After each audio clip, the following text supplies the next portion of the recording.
That's the whole point. Like, we should be asking questions about the people we're electing. That's why we're in the place we're in so many regions of our country. Well, Abigail Spanberger was did she get asked? about no, but she was asked about Jay Jones again on Excellent. Katie Couric. And this is actually really funny, and this is why I'm playing it. If I'm being very honest, we are 3 weeks away from an election in Virginia. I have worked tirelessly for 2 years running for this office. I announced in November 2023. The fact that I say this with all due respect because, I think it's a fair thing for you to ask about, the fact that I have to spend even a moment's time talking about somebody else's text messages from years ago rather than what I want to do as governor is something that I am deeply unhappy about. The fact that I can't spend every minute of the day talking about the plans that I have built out, not to be too hokey about it, but like my multiple pages of plans, my affordability plan, my education plan, my growing our economy plan, because of the, poor choices of another candidate, it is something that really clouds my view of all of it. And what? So she's upset. She's upset that she's being. Oh, she's not just upset. That is a bitter, angry lady. Yes. That's what that is. And she could spend every minute of every single interview talking about her horrible plan for my state. And she would be able to do that. But she won't be able to do that because she won't do the simplest thing, which is to say he shouldn't have sent those texts. And I think he should drop out of the race. It would have been done like weeks ago, but she refused to do it. It's her own fault. I've noticed there's this new strategy that is coming out from the Democrats where they're like, well, I think it's up for the state of Virginia to decide, or I think it's up for the state of of Maine to decide.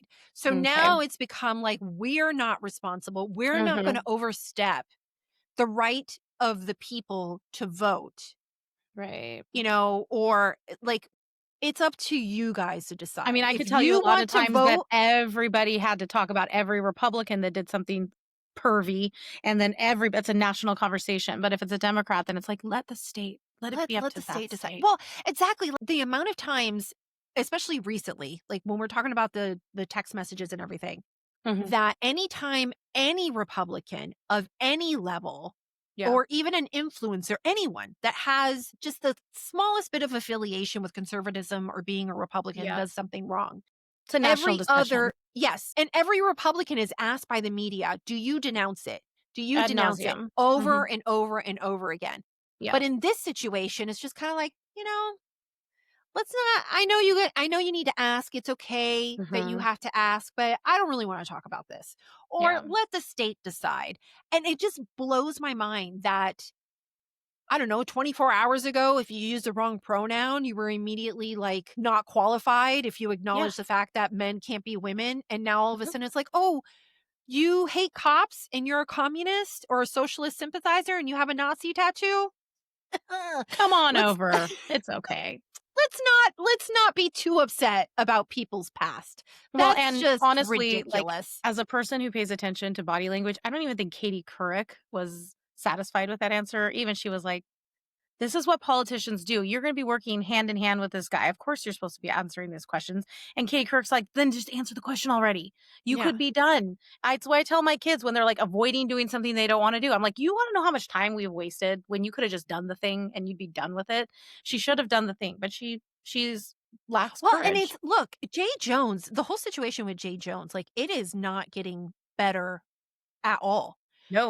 No, because now apparently he had been caught reckless driving like not they said too up long to like ago. almost 115 miles per hour. So he was supposed to do community service for that.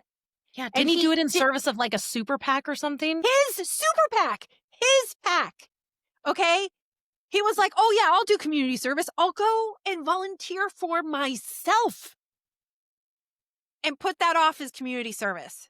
So not only is he like, flippantly like, oh, let's kill my political opponent and their children, but also he's going to be Attorney General, top cop of the state of Virginia. And he's like, reckless driving, community service, murdering children. It's fine. Yeah. I know. It is actually startling, but I think because so many of these things have become very, very normal, we just talk about it like it's a joke because it is a joke to Democrats, truly. When I say to Democrats, oftentimes in my mind, I am thinking of the Democrat ruling class, like Yes. politicians, people who make the decisions. But the farther and farther we go along and the more and more I dialogue and listen to people talk,